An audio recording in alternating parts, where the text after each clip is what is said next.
کرام شہزادے شہید راہ مدینہ حضور معین المشائخ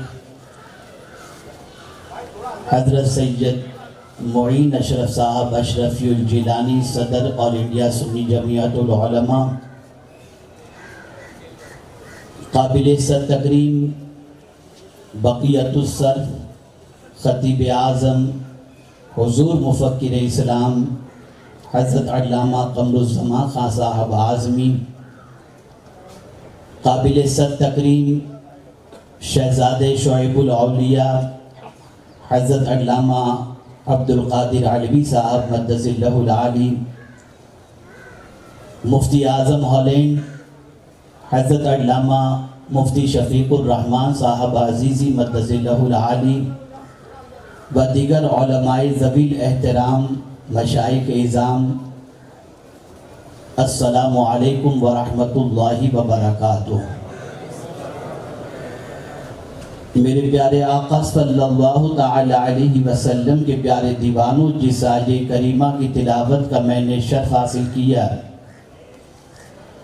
اس سے متعلق کچھ معروضات پیش کرنے سے پیشتر آقا کریم رؤوف الرحیم علیہ التحیۃ والتسلیم کی بارگاہ بے کس پناہ میں جس طریقے سے میں پڑھاؤں، عقیدت و محبت میں ڈوب کر اسی طریقے سے درود و سلام کا نذرانہ پیش کریں۔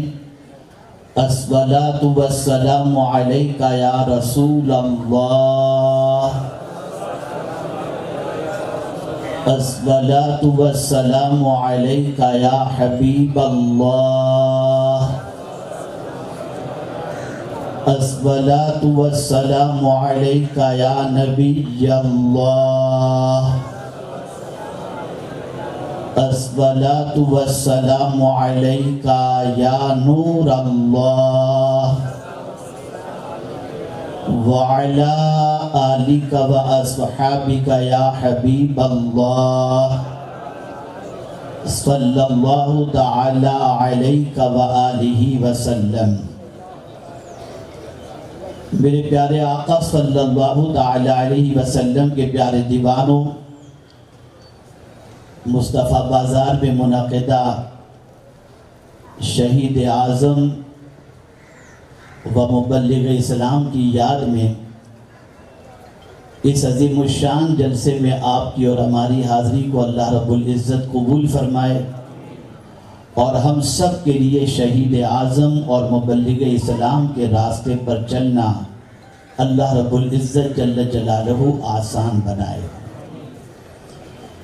میرے پیارے آقا صلی اللہ تعالی علیہ وسلم کے پیارے دیوانوں، یہ ایک تاریخی یوم عاشورہ کو جلسہ منعقد کیا جاتا ہے، جس جلسے میں ہماری جماعت کے اکابرین تشریف لا چکے ہیں، اور جنہوں نے اس جلسے میں امت کو کس طریقے سے زندگی گزارنی چاہیے اور اسلاف نے کیا قربانیاں پیش کی، اس کے حوالے سے کثیر معلومات انہوں نے فراہم کی ہیں۔ اللہ عز و جل اس جلسے کو بھی سلامت رکھے، اور منعقد کرنے والے دارالعلوم علیمیہ اور علیمی مومنٹ آف انڈیا کے ذمہ داروں کو بھی سلامت رکھے۔ میرے پیارے آقا صلی اللہ علیہ وسلم کے پیارے دیوانوں، میری ہمیشہ سے یہ عادت رہی ہے کہ جب بھی حضور مفکر اسلام تشریف فرما ہوتے ہیں تو میں زیادہ دیر گفتگو بھی نہیں کر پاتا کہ ایک عظیم خطیب، ایک عظیم سرپرست، ایک عظیم داعی کی موجودگی میں لب کشائی کی جرات کرنا یہ بے ادبی سے کم نہیں ہے، لیکن چونکہ ہمارے ناظم اجلاس نے مجھے دعوت دے دی، میں حاضر ہو گیا ہوں، تھوڑی دیر کچھ باتیں عرض کروں گا۔ اللہ رب العزت مجھے حق کہنے اور آپ سب کو حق سننے کی توفیق عطا فرمائے۔ میرے پیارے آقا صلی اللہ علیہ وسلم کے پیارے دیوانوں، ایک داعی کامیاب کب ہوتا ہے؟ دین کے راستے کے مسافر کو اللہ رب العزت جل جلالہ کامیابی کا مزدہ جاں فضا کب عطا فرماتا ہے، اور ساتھ ہی ساتھ اس کے اصلاحی کام کا اجر اللہ عز و جل کب عطا فرماتا ہے۔ یقیناً آج دنیا کے اندر دعوت دین کا کام چل رہا ہے. مختلف تحریکیں، مختلف داعیان دین اپنے اپنے اعتبار سے دینی خدمات کو انجام دیتے ہوئے نظر آتے ہیں، لیکن نتائج جتنے وہ چاہتے ہیں اس سے کم ظاہر ہوتے ہوئے دکھائی دیتے ہیں. لیکن جب کبھی ہم شہید اعظم کی زندگی دیکھتے ہیں اور مبلغ اسلام کی زندگی دیکھتے ہیں تو ان دو داعیان دین کی زندگی کے اثرات ایک طویل عرصے کے گزر جانے کے باوجود انسان کی زندگی پر ہمیں دکھائی دیتے ہیں.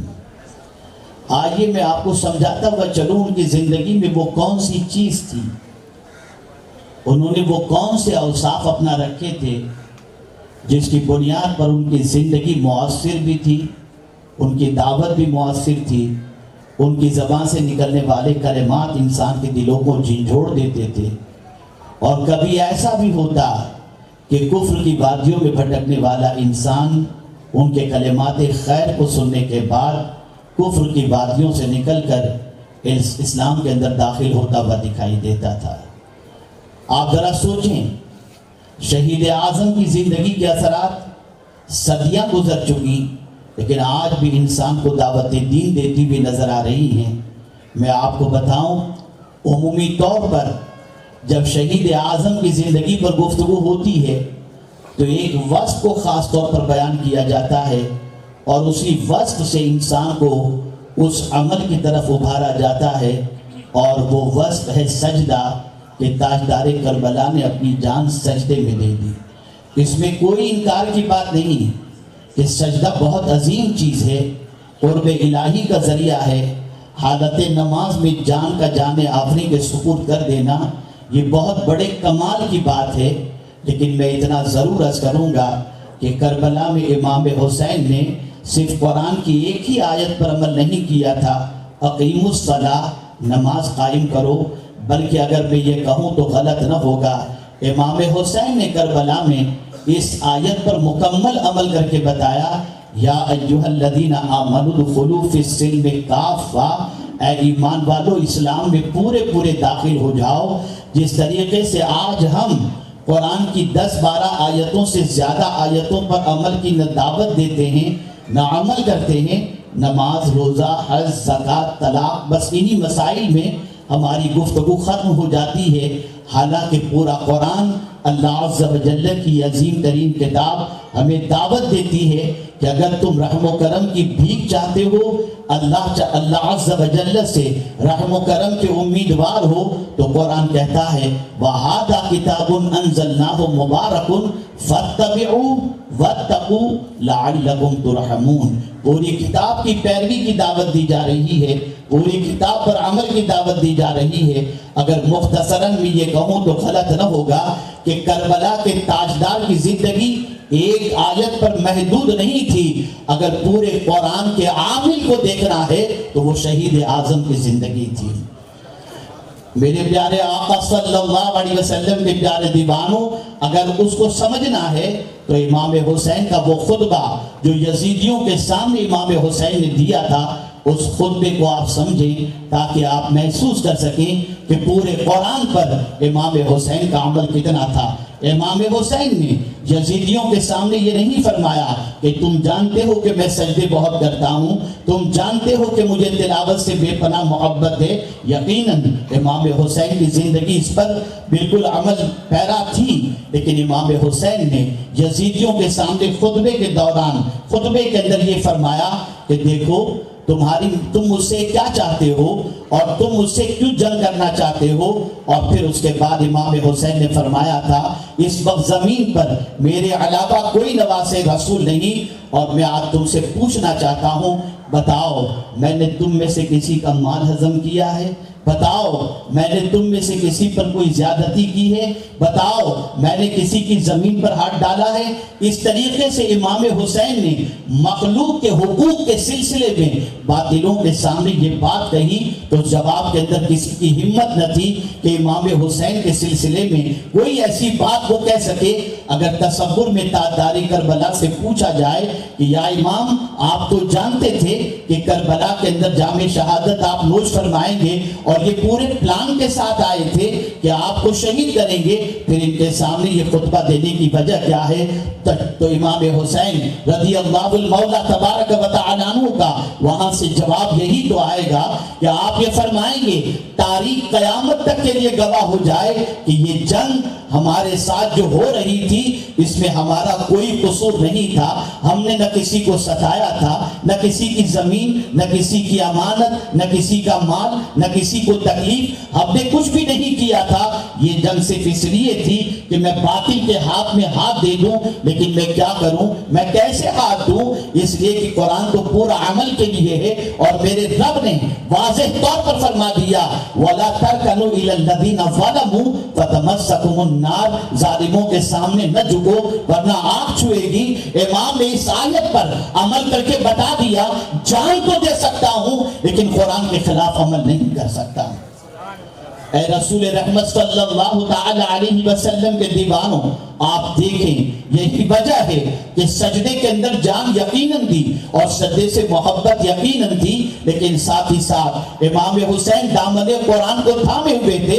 یہی وجہ ہے کہ نیزے پر بھی جب سر امام حسین کو رکھا گیا تو وہاں سے بھی قرآن کی تلاوت کی آواز آ رہی تھی. یہاں سے یہ بات سمجھ میں آئی کہ اگر کسی دائی کو دین کی راہ کے اندر چل کر کامیابی سے ہمکنار ہونا ہے تو اسے دو چیزوں کو اپنی زندگی کے اندر نافذ کرنا پڑے گا، اپنی زندگی کے اندر اس کو اختیار کرنا پڑے گا، اور وہ چیزیں ہیں والذین یمسکون بالکتاب واقاموا الصلاۃ، اللہ کی کتاب کو تھامے رکھنا اور ساتھ ہی ساتھ نماز کو قائم کرنا. آپ اگر مبلغ اسلام کی زندگی کا جائزہ لیں، ان کی شب و روز کا جائزہ لیں، ان کی زندگی کے لمحات کا جائزہ لیں، تو میں اکثر کہا کرتا ہوں دور حاضر کی سچویشن یہ ہے، الیکٹرانک میڈیا بھی ہے، سوشل میڈیا بھی ہے، پرنٹ میڈیا بھی ہے، اور اسی کے ساتھ ساتھ بہت ساری سہولتیں آج موجود ہیں. لیکن مبلغ اسلام کے زمانے میں یہ سہولتیں موجود نہیں تھی. لیکن آپ مجھے بتاؤ، آج دنیا میں موجود ہزارہ تحریکیں ہیں، دنیا میں موجود ہزارہ ادارے ہیں، دنیا میں موجود ہزارہ علماء ہیں، لیکن جتنے علماء مل کر، جتنی تحریکیں مل کر، جتنے ادارے مل کر لوگوں کو جتنا مسلمان نہ بنا سکے، تنہا مبلغ اسلام نے 70 اسلام میں داخل فرمایا ہے.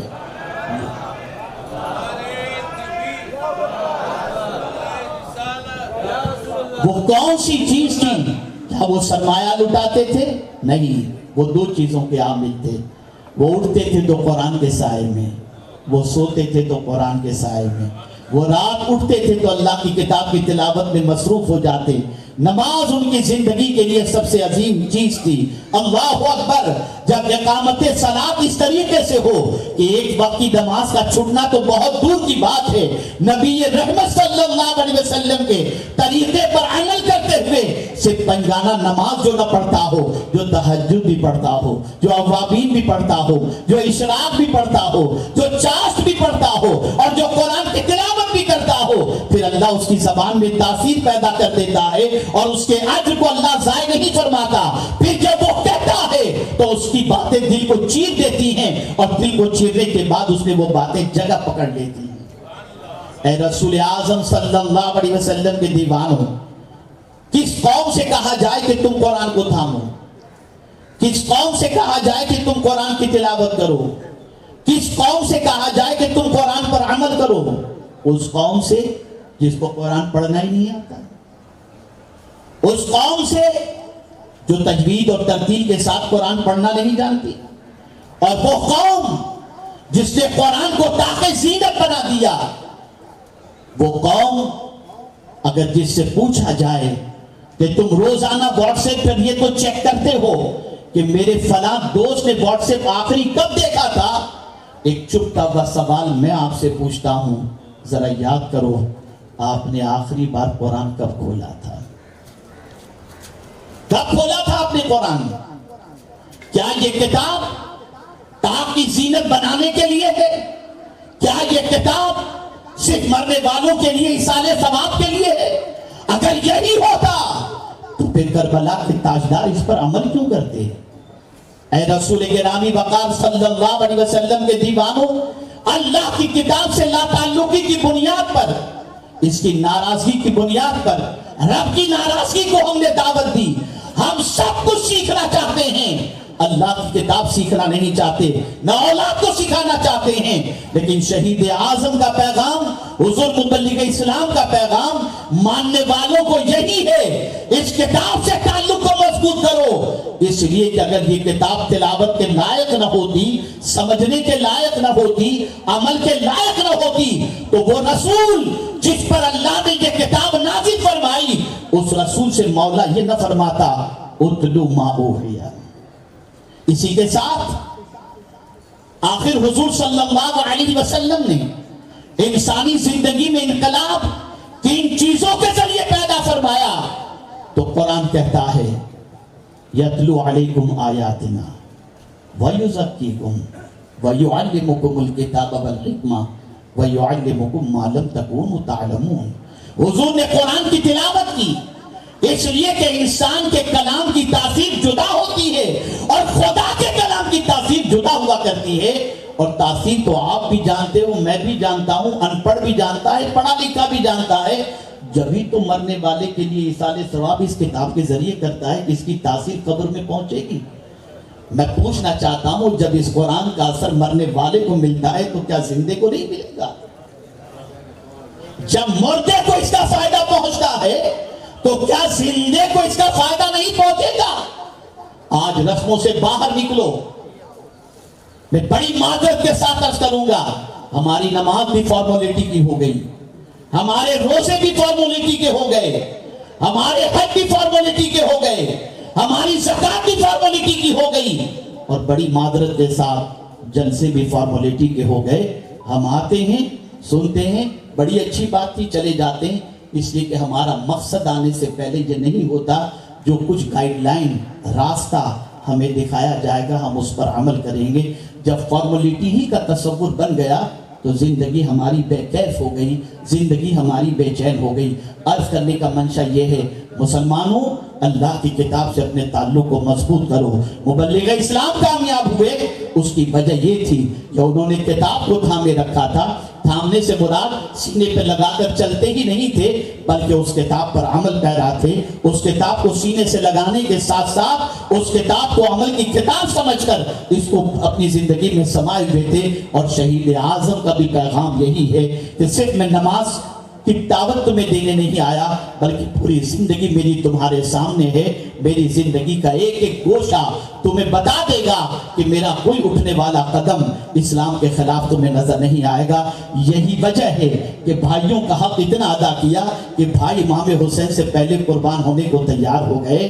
بھتیجوں کا حق اس طریقے سے ادا کیا کہ امام حسین جو ان کے چچا تھے، بھتیجے چچا پر قربان ہونے کے لیے تیار ہو گئے.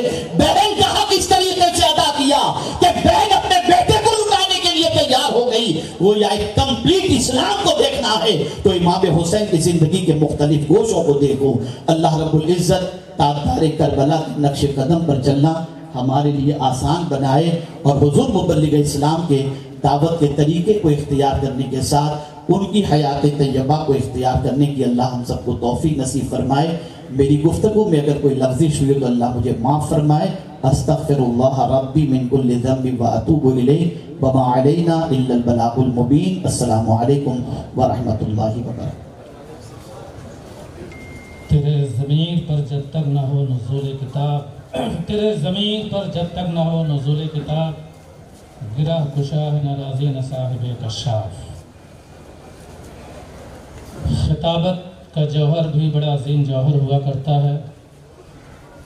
لوہوں کو گرمانے کے لیے ایسے خطابت کی ضرورت ہر زمانے میں رہی ہے. اللہ تبارک و تعالیٰ عطائے حضور مفتی اعظم ہند سنی دعوت اسلامی کے امیر محترم کے سائے رحمت کو سلامت رکھے، اور ان کے علمی فیضان سے جماعت اہل سنت مستفید ہوتی رہے. حضرات، لیکن ایک دنیا اور بھی ہے، وہ علم کی دنیا ہے، وہ پیاسوں کی تشنگی دور کرنے کی دنیا جسے ہم درسگاہ کہتے ہیں. درسگاہ کی دنیا میں ایک بہت نمایاں نام ہے، اور درسگاہ میں ایک نمایاں نام جامعہ علیمیہ جندہ شاہی کا ہے. ادیب شہیر حضرت علامہ مولانا فروغ احمد صاحب قبلہ اعظمی، جن کی خدمات کا دائرہ بہت وسیع ہے اور جامعہ علیمیہ جمدہ شاہی کو بام عروج تک پہنچانے میں جنہوں نے اپنی زندگی وقف کر